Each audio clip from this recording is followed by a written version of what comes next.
Welcome to Dixie Sun News at Noon. I'm Stephanie Dupar. And I'm Monique Chavez. Thanks for tuning in. The backlog of untested rape kits in Utah is still growing despite multiple efforts to process them. Utah legislation passed a law in 2017 to address the growing number of unlogged and untested rape kits. The state crime lab received $1.2 million to make this happen and hired 9 new technicians. The backlog currently sits at just under 2,000 kits, and the lab is estimated to process over 3,000 by summer. However, Dixie State is only one case away from being cleared of all backlogged cases. We've all been wondering what the Lake Powell pipeline might do. Well, now we might have an idea. Property tax may get a hike due to the increasing need for water and in order to pay for the Lake Powell pipeline. This is part of a long-term strategy to pay for the much-needed water in the southern Utah desert. Estimated costs would be roughly $7.57 per year for residents with a value of $329,000. Washington City is home to a new park that is the first of its kind in southern Utah. Canyon Park is located at the Hellhole Trailhead, and Washington City officials describe it as a ninja-style obstacle course. The Skills and Challenge Park is complete with 4 tube slides, a sprint track, and timers to track the speed of those who run the course. The total cost of the park was $1.2 million. When one pool opens, another one closes. With the Human Performance Center officially open, the pool just south of the Eccles Fitness Center will be shut down December 14th. The pool was open to the whole community and provide an alternative to students and staff to city pools. In the future, the space will be used as a learning area for a new athletics training master's program. Well, if finals is getting too rough for you, therapy dogs are here and ready to take your stress away. The Booth Wellness Center and DSU Library teamed up to create a decompress and stress less event in the Holland Library that is going on right now. For students who need a pause from finals week, you can get a massage, drink hot chocolate, and even snuggle a puppy. You better be quick though, the event ends at 2 p.m., so get your free hot cocoa while you can. The Dickens Christmas Festival is back to take St. George to 19th century London. This year's festival comes with nearly 200 vendors, many theatrical productions, pictures with Santa, street theater, and people dressed in Victorian attire. Preparations for the 18th annual event began in February and setup took an entire week to complete.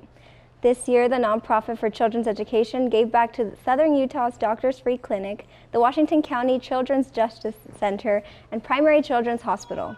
The festival ends on Saturday and is open 10 a.m. through 9 p.m.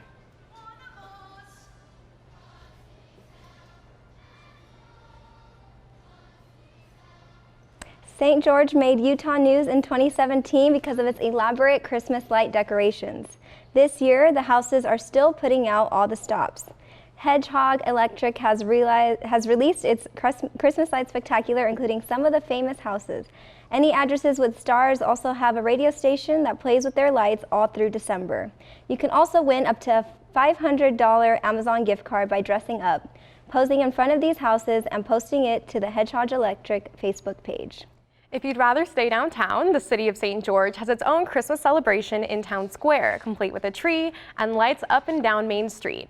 Dixie State will also be hosting its own tree lighting ceremony Monday at 5 p.m. next to the Holland building. When we come back, I'm going to share the best DIY Christmas decorations.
This graph is square. Pretty close. Artemisia is all the sagebrush, but there's your needle and thread. Which one is this? Come down. Turn, please. Right. Sodium carbonate.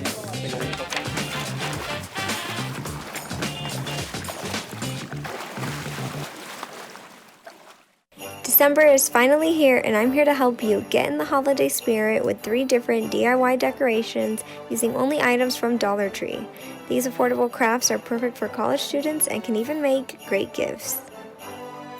For the first project, you're going to need a decorative word sign, paint, and a small paintbrush of your choice, which you may already have at home. And you're going to start by painting one thin coat, waiting for it to dry, then doing a second coat to get a solid color and fill in any blank spaces.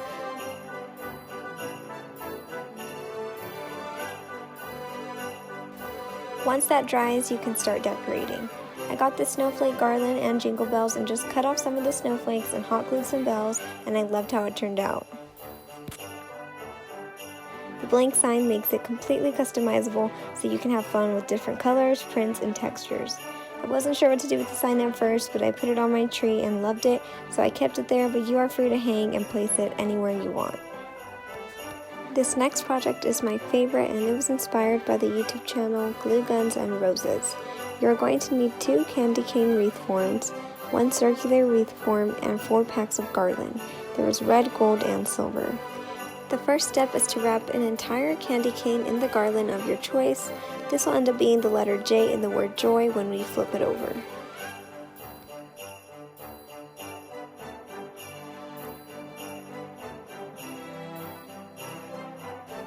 Next, to make the O, I did the same thing, but because my form was so thin, I had to use 2 packs of garland instead of just 1. You could also just buy an actual wreath instead of making one, and just add the extra garland to it if needed. Now, to make the Y, you're going to need to cut the candy cane form into 2 parts.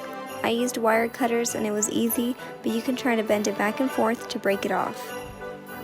Once you have the 2 parts, just hot glue the straight piece to the bottom center of the U shape to create a Y. Once the glue had time to set, I started wrapping the garland around where I connected the 2 parts to make sure it was secure, and then just kept wrapping until it was all covered.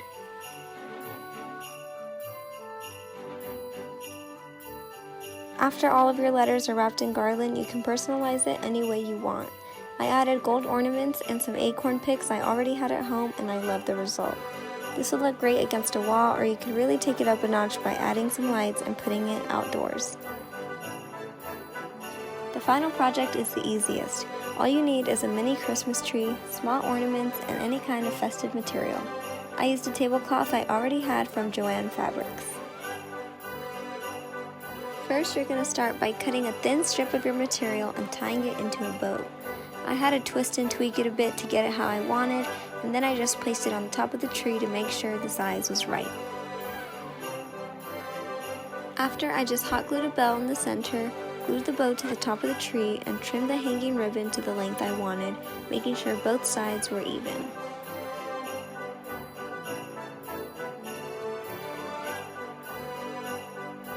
Now all that's left is to glue on the ornaments and you're done. You could add other decorations, but I wanted to keep mine super simple. And that was all 3 of my DIY decor ideas that you can make with friends or by yourself to bring some Christmas spirit to your home. When we come back from the break, Michael Santoscoy has the latest in DSU athletics.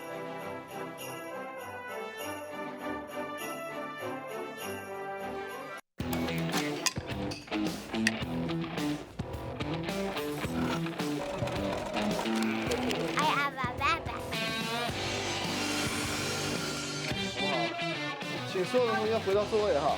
3。 Heather, get our print career. And there's the photo. Does this one have more water?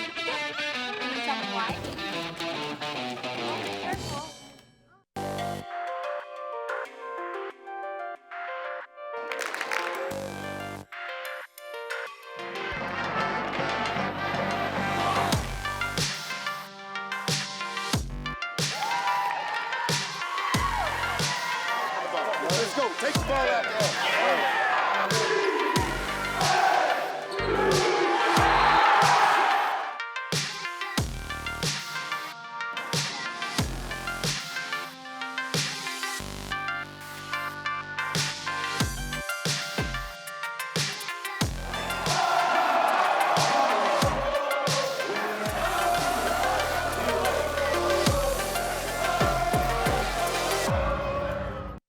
Who said the football action was over? DCU Intramural Sports is hosting a Turkey Bowl at Trailblazer Stadium. Reporter Josh Green has more with the Turkey Bowl action.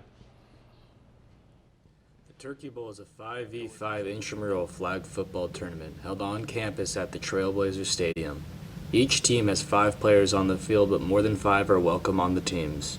I mean, the reason I've known the Hildebrands for years, but I just love playing football. I mean, I played football for DSU once upon a time, and any chance I get to play football, I'm gonna jump on it. So. The Turkey Bowl is held a week before finals, so a lot of students don't have to find themselves lost in piles of research papers and study cards. You know, I'm just out here supporting the boys. We've got the Turkey Bowl right here. You know, it's pretty dope. Just to really get our names out there, you know, Kappa Sigma, and just really show what all this stuff's about. Throw some footballs around with the boys. The Turkey Bowl winners and losers bracket is still to be announced. Keep yourself posted on Dixie's intramural website, imleagues.com, for further updates. While you're at it, why not register your own team or join one for future intramural sports to come? The championship game will be played on December 5th. The DCU women's soccer team's journey through the 2019 NCAA South Central Regionals has been a historic ride. Going back to the first round of regionals on November 22nd, the Trailblazers defeated Texas women's in a penalty kick shootout 4-3 to earn themselves their first postseason win in program history. Moving on to the second round, November 24th, DCU pulled off the biggest upset of their season and defeated number one ranked and fellow Rocky Mountain Athletic Conference member UCCS 2-1.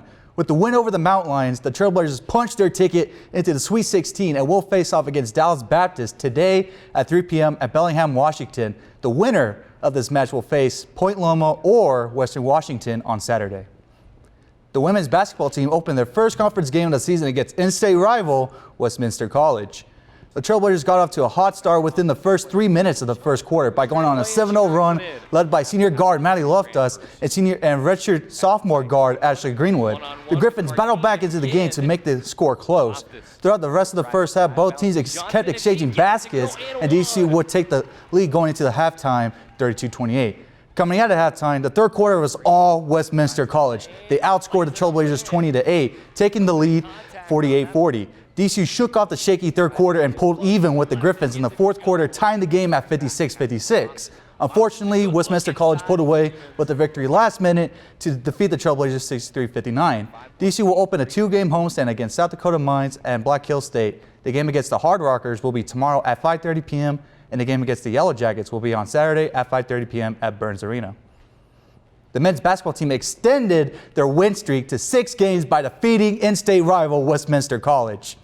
The Griffins started off the first half of the game red hot by cashing in 5 3-pointers to keep the game close with DCU at 2019. Freshman forward Frank Stain helped the Trailblazers catch fire by popping off 4 3-pointers leading down the stretch of the first half. DCU took a 9-point lead heading into halftime, with Stain leading the team with 16 points.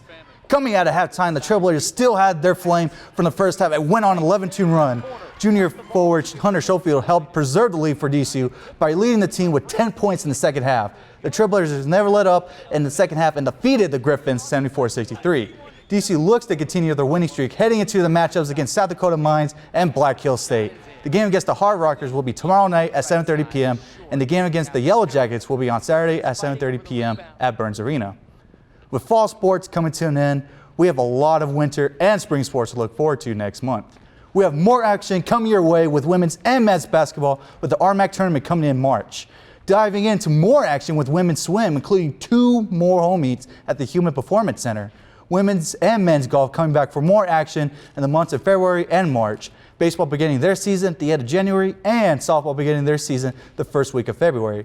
Then we have women's track and field beginning their season in February. All this action coming your way, and I'll be here bringing you the latest in DSU athletics.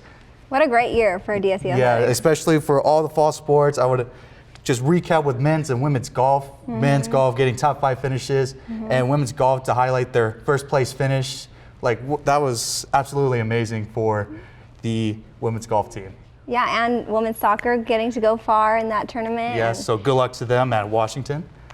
I'm happy that swim now has this beautiful new facility to use, Oh my too. gosh, yeah. What an improvement from the beginning of the semester. Definitely. Yes, most definitely. And I want to recap football as well, that we got a third place finish in the RMAC, and we came this close to getting into regionals, but we got next year. We're going to Division I. Can't wait for all the sports go Division I and enter the Western Athletic Conference. So what are you looking forward to as far as spring? I love baseball. Cannot wait for baseball to start. Yeah, so am I. I love watching baseball every chance that I get, and I love softball too. Both sports are both entertaining, and can't wait for more action for basketball as well. Oh, absolutely. What about you, Monique? Yeah, I was going to say softball. I love watching them every time because the team is like really a family. So that's always great to see. Yes, most definitely.